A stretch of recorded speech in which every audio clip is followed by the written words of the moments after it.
What if the first battle in history never happened on Earth at all, but in a sky older than time, where light and music were weapons, and pride itself became an army? Picture a vault of living light, a canopy of ivory clouds threaded with gold, where angelic legions wheel like flocks of steel-winged starlings. The air does not carry cannon or thunder, but a sound like the metal of 1,000 harps breaking at once. A sound that is not music any longer, but the beginning of war. From that radiance steps a single figure, Michael, bronze spear in hand, a face like carved daybreak. Opposite him, the sky shudders and a shadow uncoils. A dragon, enormous, 7-headed, full of cunning and old grievances. The two forces collide. Wings clap. Celestial banners tear.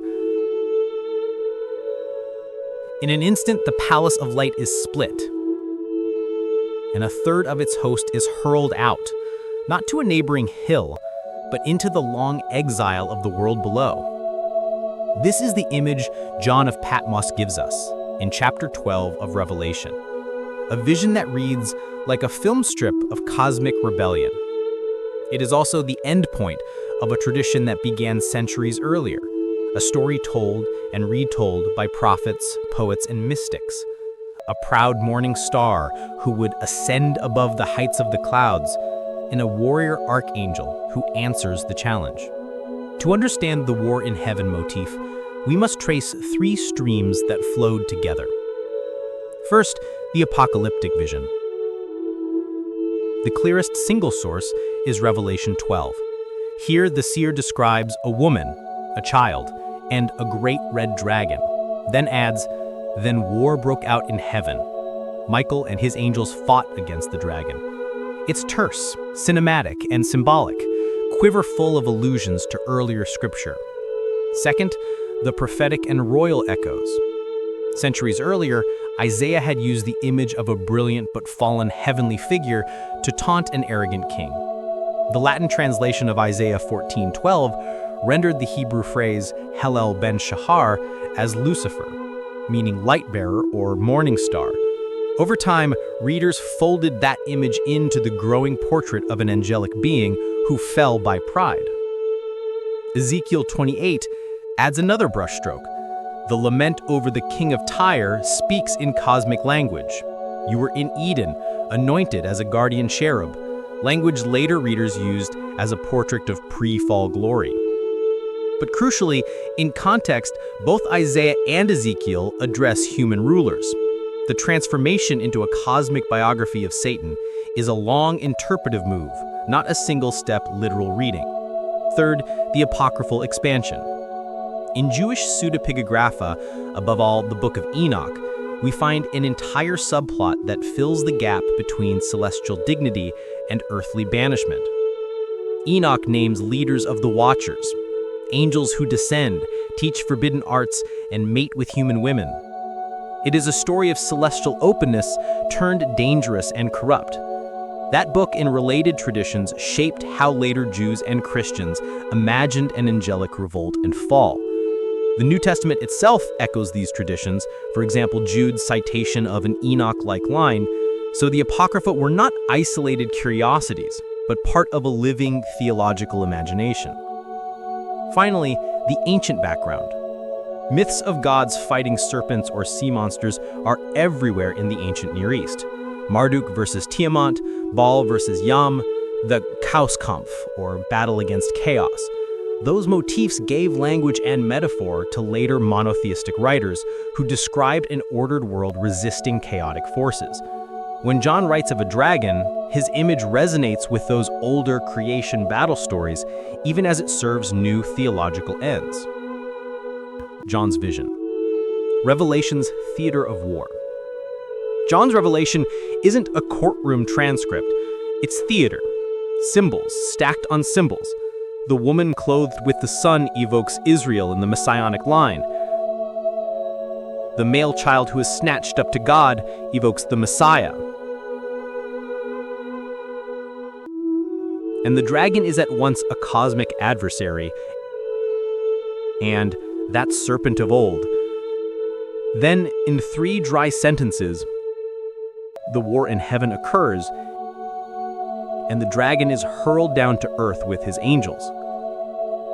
The brutality of the language, "no more place was found for them," implies not merely defeat, but a permanent dispossession of the heavenly domain.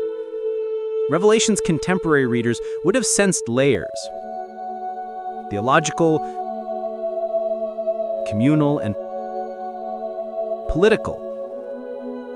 A critique of imperial powers that deceived the world. Sensory detailed to picture it, imagine John's voice lowering as he draws the dragon into view, the color described as red, the number of heads and horns like crown and military insignia, the hiss of a great engine of deception. Then silence. A loud voice in heaven pronounces a verdict. Revelation treats the war as real, decisive,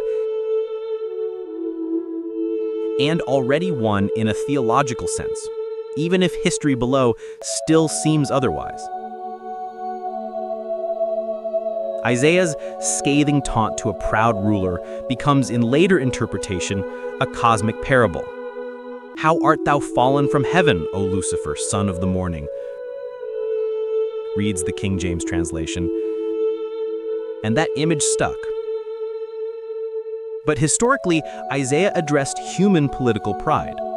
Language borrowed by subsequent interpreters gradually personified that pride into a supernatural rebellion. Ezekiel's oracle against Tyre added the motifs of Eden, beauty, and a cherub anointed as a guardian, which medieval and patristic writers read as describing a heavenly being's fall from an earlier state of perfection. This is where theology and literature conspire. Literal and allegorical readings cross-pollinate, and a once poetical image of a morning star and a royal lament becomes the cornerstone of a cosmic biography of an enemy.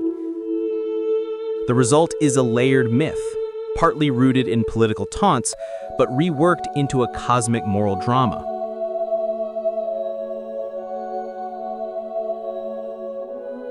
The Book of Enoch supplies the how, angels who transgressed boundaries by descending, teaching forbidden knowledge, and mating with human women.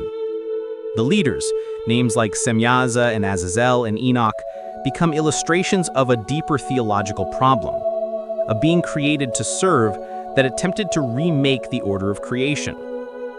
Enoch dramatizes the idea that sin began in the heavens as well as on earth. It supplies the moral physiology of the cosmos: hubris, hybridization, forbidden knowledge, and finally judgment. Enoch's language, vivid, apocalyptic, and sometimes grotesque, had an afterlife. New Testament writers and early church fathers reference the material, directly or indirectly. Jude's short epistle even echoes Enoch's language. For ancient readers, the cosmic courtroom is continuous. Angels and humans are judged by the same God.